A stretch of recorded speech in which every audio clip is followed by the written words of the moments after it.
Hi Math 100, this is another challenging problems addressed video.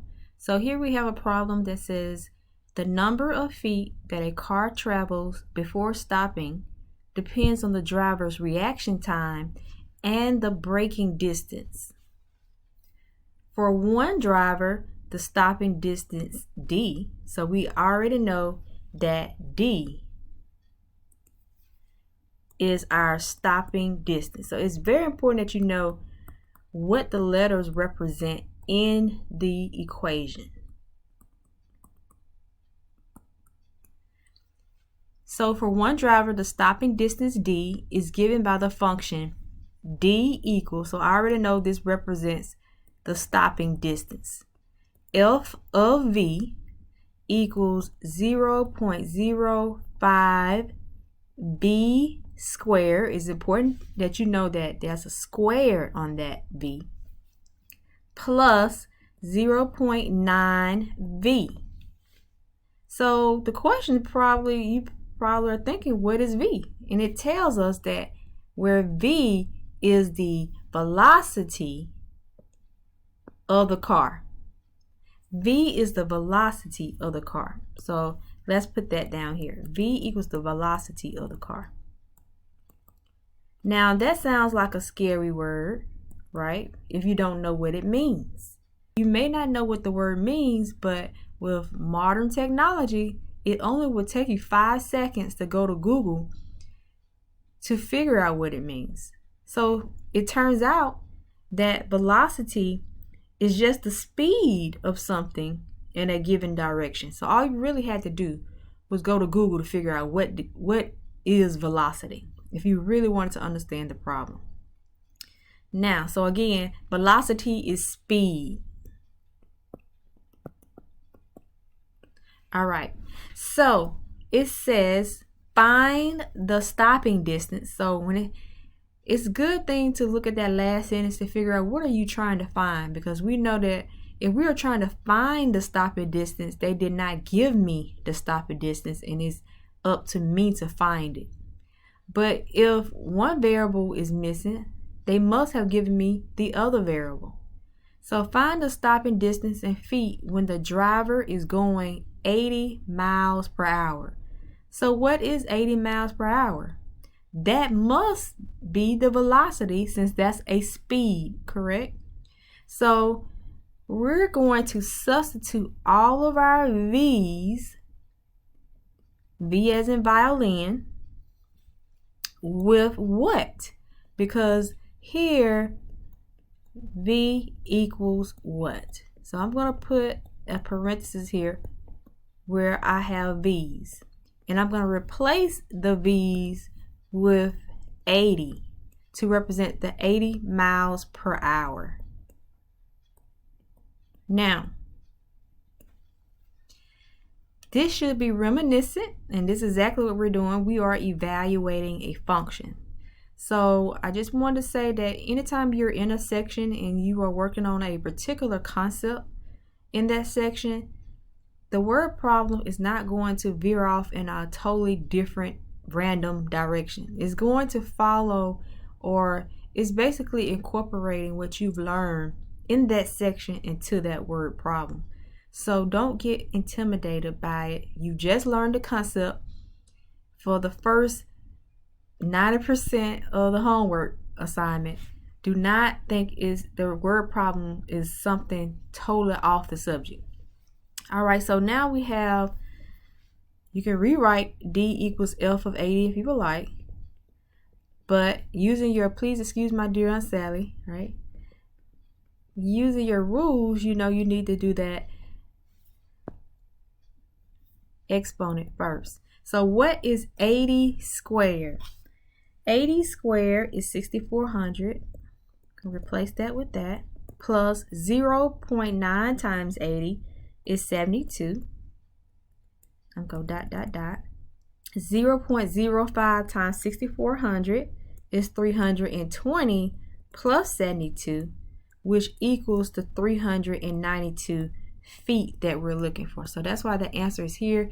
As you can see on my screen, it shows you the key. So it's 392. All right, we're going to move on to another problem. So whenever you're dividing multiple terms in the numerator by one term, which is called a monomial, in the denominator, when you're dividing by one term, the best thing to do in this case is to split up each term. So we have this. I'm not going to rewrite it. All right. So what you're going to do is divide every term in the numerator by the denominator. So for example, negative 24 x squared y should be divided by negative 6xy. And then the next term is 36xy squared is being divided by negative 6xy. And also minus 6xy is also being divided by a negative 6xy. Now that makes sense because even over here, everything is being divided by that one term. So I can't choose which term in the numerator I divide negative 6xy by. It needs to divide into all three of these terms because that's what this means. Divide all three of these terms by negative 6xy. So let's go. We have this negative divided by negative. We all know that's positive, correct? Right? So then we move on to 24 over 6. 6 goes into 24 4 times, and we know that's 1 time. Then we'll cancel out one of these x's here. That'll just be x to the first power. And then there's y over y. So that's really 1. Y divided by y. Anything divided by itself is 1.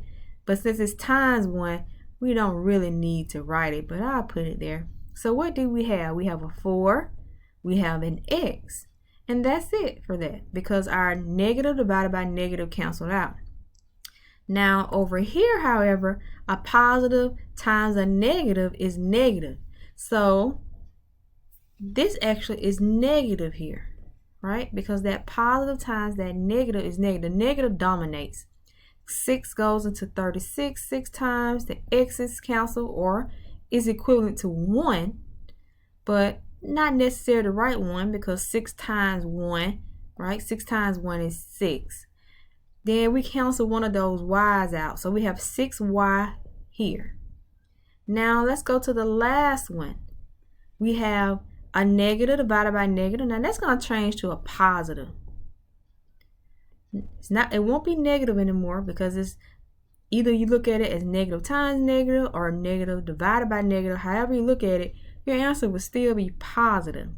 Now notice that we have the same thing divided by itself. Anything divided by itself is 1. 6 goes to 6 one time, x goes to x one time, y goes into y one time. So 1 times 1 times 1, 1 times 1 times, all of this is going to end up being 1. Hence your answer is 4x minus 6y plus 1. All right, I'm going to do one more problem. And then just keep in mind that some problems I did not go over because they were so similar. A lot of people had some questions about long division, for example, dividing polynomials. So I'm going to choose this one problem to address all of those problems. All right, so we have someone who asked about 5x cubed plus x squared minus 3 divided by, that's the symbol, x minus 2.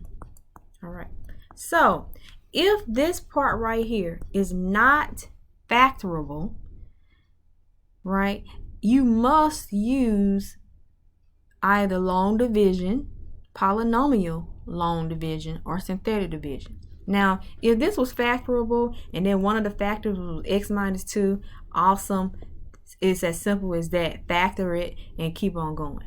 But if this is not apparently factorable, which is not, then you need to do polynomial long division or synthetic division. Okay, and we will do both. So if I set it up, anytime we are missing terms, and we are here, notice that if we started with to the third power, we need a to the second power, and we need to a first power, and we don't have that. So we are missing the x, but you can't just throw an x in there because x is 1x. 1x does not exist here, so you have to put 0 times x, which is really equivalent to 0. We did not change the value of this polynomial. So I'm going to rewrite the problem as x minus 2 divided into 5x cubed plus x squared plus 0x minus 3. So I put the placeholder in red so you'll know that it wasn't in the original problem, but you have to place it in there, or else I don't know why it just doesn't work out if you don't put that placeholder there. All right, so we start with x and we decide what times x is 5x cubed. So you tell me before I say it. All right, 5x squared. Okay, well, you're supposed to put the 5x squared above the x squared term. And I know it's a lot of you were putting things here. I don't like that. But hey, if you learned it that way and it's working out for you, go ahead. I like to put things in order. If that's an x squared, I want x squared on the top of the x squared. That lets me know I only have 1, 2, 3 steps possibly, because I need an x here. I need a constant and a possible remainder. Now we need to multiply 5x squared times our divisor. So that's really 5x squared, and you might have to write it out, times x minus 2, which is, if you distribute that, 5x cubed minus 10x squared. Now, even in long division from 5th grade, you had to subtract, correct? So it's not going to change. Subtracting here, if you are subtracting all of this, doesn't that mean you have to change all of the signs, right? If you are subtracting 5x squared times x minus 2, that means you have to distribute that sign. So that's why we say or change the sign. So that becomes a minus because that's originally a positive. This becomes a positive. All right, so cancel that out. That's 11x squared. We always bring down one term at a time. Then we decide what times x is 11x squared. What is it, class? All right, so if you say 11x, you are correct. Now we're going to multiply 11x times the divisor. That is 11x squared, and what else? Minus 22x. X is on that. And then you also have to subtract, or as we like to say, change the signs. Again, that cancels. If this doesn't cancel right here, then something definitely is not right. So we have 22x, and again, we're going to bring down our next term, which is minus 3. And notice we are missing a constant in our answer, so we got to keep going. So x times what is 22x? A positive 22. So we multiply our 22 times our divisor, which is 22x minus 44. We're going to change the signs again. Minus plus, that cancels. What is 44 minus 3? 44 minus 3 is 41, but we write our answer as like this. This is a proper way to write it. Plus 41 divided by our divisor, x minus 2. Now, the easiest way to have done that would have been synthetic division. That's faster if you understand it. All right. The reason why we can do synthetic division is because this is a x to the first power, 1x to the first power. We can do it. All right. What's going to be in the box? It's always opposite of what you see here. It would be a positive 2, not a negative 2. Then you're going to put all of the coefficients 5 is the coefficient for 5x cubed. What is the coefficient for x squared? If you get this right, you're doing pretty good. 1. 1 is the correct answer. Then what's the next coefficient? 0. And then -3. So draw our line. We always drop the first number. Then we multiply, add, all the way to the end. 5 times 2 is 10. Add this column, 11. 11 times 2, 22. Add this column, 22.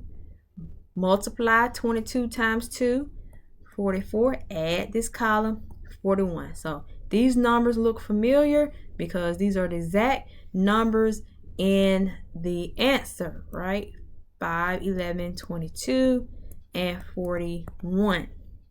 So, because our original problem was cubic, then our answer would be quadratic or squared, right? So 5x squared, and we just go down in descending order with our variables. That's x squared, so we need an x to the first. Then we need a constant, and then we always put a plus sign between that part of our answer and our remainder.